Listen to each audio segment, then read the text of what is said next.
Hello everyone, welcome to our YouTube channel RV study campus. मैं आशा करती हूँ आप सभी स्वस्थ होंगे। आज हम सीटेट अगस्त 2023 ईवीएस प्रैक्टिस सेट 4 करेंगे। इससे पहले मैं 3 प्रैक्टिस सेट करा चुकी हूँ, जिसमें मैं 2011 से 2022 के सीटेट प्रीवियस ईयर के बार बार रिपीट और इम्पोर्टेंट क्वेश्चन मैंने कराए हैं, जो भी बहुत बार रिपीट हुए हैं। अगर आपने वो पहले वाली 3 क्लासेस नहीं देखी तो पहले वो आप क्लासेस देख सकते हो। आपको डिस्क्रिप्शन में प्लेलिस्ट मिलेगी, वहाँ से आप देख सकते हो। अगर आपको इसके पीडीएफ का चाहिए तो डिस्क्रिप्शन में आपको टेलीग्राम का लिंक मिलेगा, आप उसको ज्वाइन कर लेना, वहाँ पे मैसेज कर देना, वहाँ पे आपको ये पीडीएफ मिल जाएगी। कल वाली मैंने क्लास में कराया था ये वाला क्वेश्चन, आज हम इससे नेक्स्ट क्वेश्चन करेंगे, जो बहुत बार रिपीट और इम्पोर्टेंट क्वेश्चन है।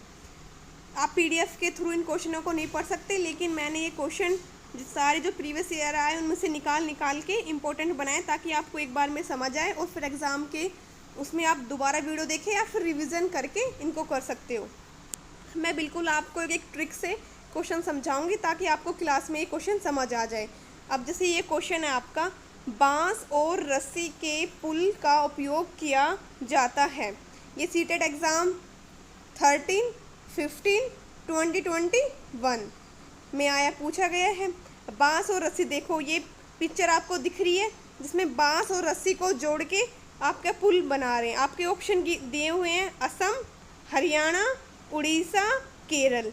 तो मैं आपको ट्रिक से समझाती हूँ कैसे आप इसको बस एक बार देखोगे आपको याद रहेगा। ये क्वेश्चन आपके सीटेट पेपर 1 के लिए तो इम्पोर्टेंट है, लेकिन उसके बाद अगर आप पीआरटी टीचर का एग्ज़ाम दोगे, DSSB, KVS, NVS जो चंडीगढ़ अभी निकला है फॉर्म, उसका दोगे, तो उसमें भी आपकी 1st to 5th या 6th to 8th तक के स्टैंडर्ड के क्वेश्चन आते हैं। जब आप एग्ज़ाम दोगे तो उसमें भी आपका बहुत इंपॉर्टेंट रहेंगे, क्योंकि क्वेश्चन तो वहीं से आए हैं पूरी ईवीएस आपकी 1st to 5th। अब मैं आपको समझाती हूँ। इसमें बोला है बांस और रस्सी के पुल का उपयोग करके, मतलब दोनों को जोड़ के इनका पुल बनाया जाता है। अब देखो ये ट्रिक से समझो। बांस और रस्सी को आपने जोड़ा, क्या किया, इनको जोड़ा, सम किया, इनका सम करके आपने क्या बनाया, पुल। क्योंकि सम करना या फिर जोड़ना, इन सम मतलब प्लस करना, मतलब जोड़ना। जोड़ के आपने क्या किया, हिंदी में लिख लो, क्या किया, इनका सम करके आपने क्या बनाया, पुल बनाया। तो कहाँ बनते हैं, बांस और रस्सी के पुल का उपयोग किया जाता है सम करके, कहाँ पर बनते हैं। तो इसका ऑप्शन आपको समझ आ रहा होगा, सम कहाँ है, असम। तो देखो बिल्कुल ट्रिक से आपको याद हो गया, अब आप बिल्कुल नहीं भूल सकते। जहाँ पे भी आपको दिखेगा बांस और रस्सी का दोनों को जोड़ के या सम करके पुल का उपयोग किया गया है, कहाँ किया गया है, असम में। ठीक है, मैं पहले बता चुकी हूँ मैं कौन से क्वेश्चन करा रही हूँ, जो बहुत बार रिपीटेड और इम्पोर्टेंट क्वेश्चंस। अब हम नेक्स्ट क्वेश्चन करते हैं आज का।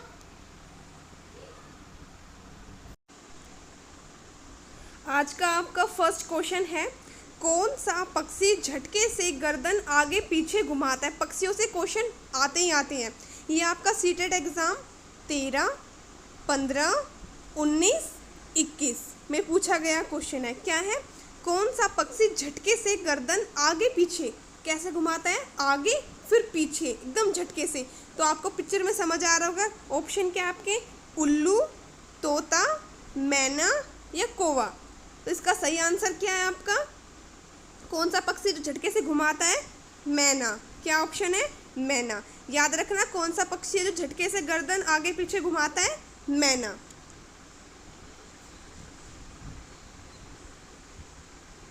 नेक्स्ट क्वेश्चन करते हैं हम।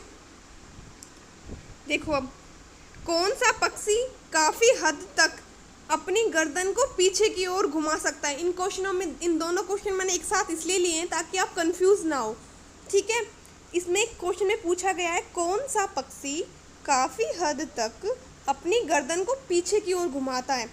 इससे नेक्स्ट पहले प्रीवियस क्वेश्चन में मैंने बताया था कि कौन सा पक्षी अब काफ़ी हद तक अपनी गर्दन को कैसे आगे पीछे घुमाता है, आगे पीछे। तो वो कौन सा है, मैना। कौन सा है, मैना। और ये इसमें आप पिक्चर में देख पा रहे हो, क्या है, ये गर्दन को पीछे की ओर घुमा सकता है। तो इसका आंसर सही क्या है, ऑप्शन दे रखे हैं आपके, उल्लू, तोता, मैना, कौवा। तो इसका आपका सही आंसर क्या आएगा, पिक्चर में दिख रहा है आपको, उल्लू। दोनों में कंफ्यूज मत होना, पहला है कि कौन सा पक्षी अपनी गर्दन को आगे पीछे बोले तो मैना है और पीछे बोले तो आपका उल्लू है। ठीक है, कन्फ्यूज़न दूर हो गया। नेक्स्ट क्वेश्चन करते हैं हम। मधुबनी चित्रकला बनाने के लिए कलाकार किसका उपयोग करते हैं? मैंने बताया था ये मधुबनी वाला बहुत ज़्यादा इम्पोर्टेंट क्वेश्चन है। ये सीटेट एग्ज़ाम 12, 15, 18, 21 में पूछा गया था। मैंने बताया था मधुबनी क्या एक ज़िला है, कहाँ पे पड़ता है ये भी पूछा जाता है। मधुबनी कहाँ पे है? मैंने बताया था मधुबनी कहाँ पे आपका बिहार। कहाँ पे है? बिहार। कहाँ पे है? बिहार में।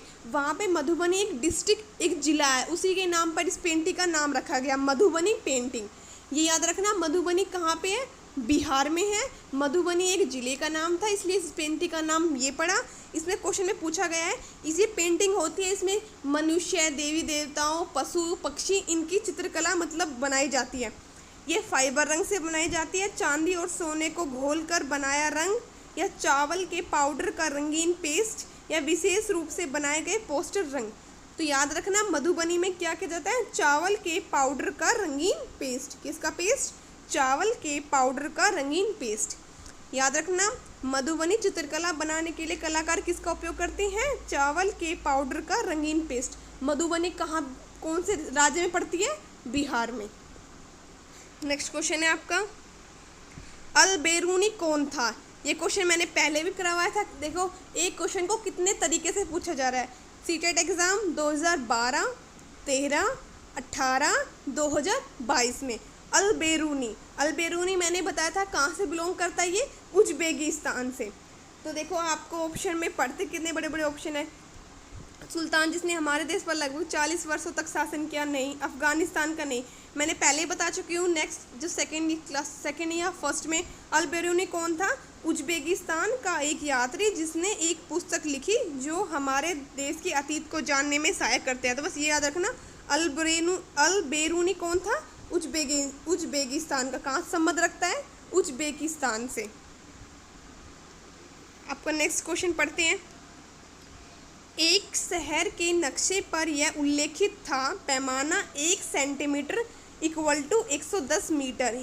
यह यदि मानचित्र पर दो क्षेत्रों के बीच की दूरी 15 सेंटीमीटर है, तब दोनों क्षेत्रों के बीच की वास्तविक दूरी है। देखो, मैप से क्वेश्चन बहुत ही इंपॉर्टेंट है। आपको मैप का क्वेश्चन करके ही जाना है। मैप के बारे में पता होना बहुत ज़रूरी है कि कौन सा स्टेट कहाँ पड़ता है। ठीक है, ये कुछ क्वेश्चन आया था आपका सीटेट एग्ज़ाम 13 में भी, 15 में भी, 18 में भी, 19 में भी, 21 में भी और 22 में भी। ठीक है, बहुत इंपॉर्टेंट क्वेश्चन है ये। क्वेश्चन आपका मैथ्स के थ्रू मतलब सोल्विंग क्वेश्चन दिया है। मैं आपको बहुत ईजी तरीके से कराती हूँ। देखो, 1 सेंटीमीटर आपका 1 सेंटीमीटर किसके इक्वल दिया हुआ है? 110 मीटर के। ठीक है, आपको कितने की बीच की दूरी निकालनी है? 1 सेंटीमीटर की वैल्यू 110 है, आपको कितने की निकालनी है? 15 सेंटीमीटर को गुना करोगे आप 110 से। ठीक है, 110 मीटर तो कितना आएगा आपका? 1650 मीटर, है ना? क्योंकि 1 सेंटीमीटर इक्वल टू 110 मीटर है, तो 15 सेंटीमीटर इंटू ये, तो आपका कौन सा ऑप्शन ठीक दिख रहा है? क्योंकि ये ऑप्शन किलोमीटर में भी दिख रहा है, तो 1650 किलोमीटर के जीरो लगाएंगे, क्योंकि ठीक है, 1 किलोमीटर में कितने होते हैं? 1000 मीटर। 1 किलोमीटर में इक्वल टू 1000 मीटर, तो किलोमीटर में आंसर, तो इसको नीचे लिखेंगे 1000 को, तो 1.650 किलोमीटर। तो कौन सा ऑप्शन है? 4। आपको कुछ नहीं करना, जैसे मान ये दे रखा है 1 सेंटीमीटर इक्वल टू 110 मीटर। आपको दोनों मानचित्रों पर दो क्षेत्रों के बीच की दूरी 15 है, तो 15 गुना में, क्योंकि 1 सेंटीमीटर की वैल्यू 110 है, तो 15 कितनी होगी? अब मैं आपको और भी इजी तरीके में बताती हूँ। मैं बोलूँ आपको, एक पेंसिल 5 रुपए की आती है। एक पेंसिल इक्वल टू, देखो, अगर किसी को पहले एक बार आसान तरीके से समझ लो, जैसे मैं आपको बोलूँ, एग्जाम्पल के लिए है ये, एक पेंसिल है, इसकी कितने की आती है? ये 5 5 रुपए की आती है। एक पेंसिल कितने की आती है? 5 की। ऐसे ही 1 सेंटीमीटर इक्वल टू 110 मीटर। मैं बोलूँ आपको 3 पेंसिल लेके आने। कितनी पेंसिल लेके आनी है आपको? 3 पेंसिल की वैल्यू। ऐसे इसने 15 की बोली तो आप क्या करोगे भाई? आपकी एक पेंसिल 5 की आती है तो 3 कितने की आएगी? 5 × 3। तो क्या आंसर आया आपका? 15। तो बिल्कुल ऐसा ये क्वेश्चन है। 1 सेंटीमीटर इक्वल टू 110, तो 1 सेंटीमीटर इक्वल टू 110, तो 1 सेंटीमीटर इक्वल टू 110 है आपका। तो 110 × 15, तो क्या आएगा आपका? 1650 मीटर। लेकिन एक आंसर किस में दे रखा है आपका? किलोमीटर में। तो किलोमीटर लगाने के लिए 1000 से डिवाइड कर देंगे तो आंसर किस में आएगा? 165, ये वाला। समझ आया? मैंने एक आपको इजी सा एग्जांपल लेके भी समझा दिया। अब हम नेक्स्ट क्वेश्चन करते हैं। देखो माउंट एवरेस्ट वाला मैं दोनों उसमें कराया, फर्स्ट सेकंड में भी। कितना इंपॉर्टेंट है, बिल्कुल आपको इसके एक एक पॉइंट याद होने चाहिए।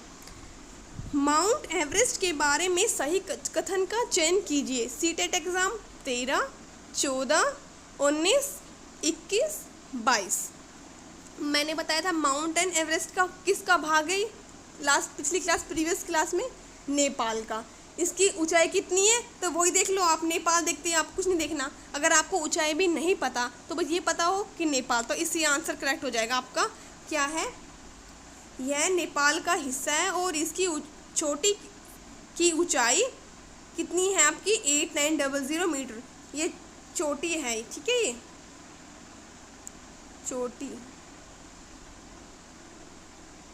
चोटी की ऊंचाई कितनी है? इतनी। नेक्स्ट क्वेश्चन करते हैं हम। केरल के पड़ोसी राज्य हैं। देखो मैप से बिल्कुल याद रखना चाहिए, बिल्कुल आता है। गुजरात के पड़ोसी राज्य, आंध्र प्रदेश के पड़ोसी राज्य, केरल के पड़ोसी राज्य। मैं आपको थोड़ा मैप समझा देती हूँ। ये सीटेट एग्ज़ाम 13, 2015, 16, 2021, 2022। देखो कितना इंपॉर्टेंट क्वेश्चन है। 23 में भी आ सकता है, क्योंकि धीरे धीरे जो पैटर्न हो रहा है वो थोड़ा इंक्रीजिंग में है ना। अब तो आपका ऑफलाइन एग्ज़ाम है, नहीं तो ऑनलाइन एग्ज़ाम इतनी शिफ्टों में कंडक्ट होता था तो इतने सारे क्वेश्चन कैसे बनाए? लेकिन अब की बार क्या आपका 20 अगस्त को एग्ज़ाम है। वो कैसे मोड में है? ऑफलाइन मोड में। तो लेकिन फिर भी आपको पता होनी चाहिए, आगे एग्ज़ाम के लिए आप प्रिपेयर होने चाहिए इतने। तो मैं आपको मैप थोड़ा बड़ा करके दिखाती हूँ। देखो ये आपका मैप है। ऊपर लद्दाख है, इनकी कैपिटल दी हुई है लेह, जम्मू कश्मीर, हिमाचल प्रदेश, पंजाब, हरियाणा। ये आपको यूनियन टेरिटरी पता है कितनी है? स्टेट पता होने सबसे मेन क्वेश्चन आपका, हमारे स्टेट कितने हैं, यूनियन टेरिटरी कितनी है? 28।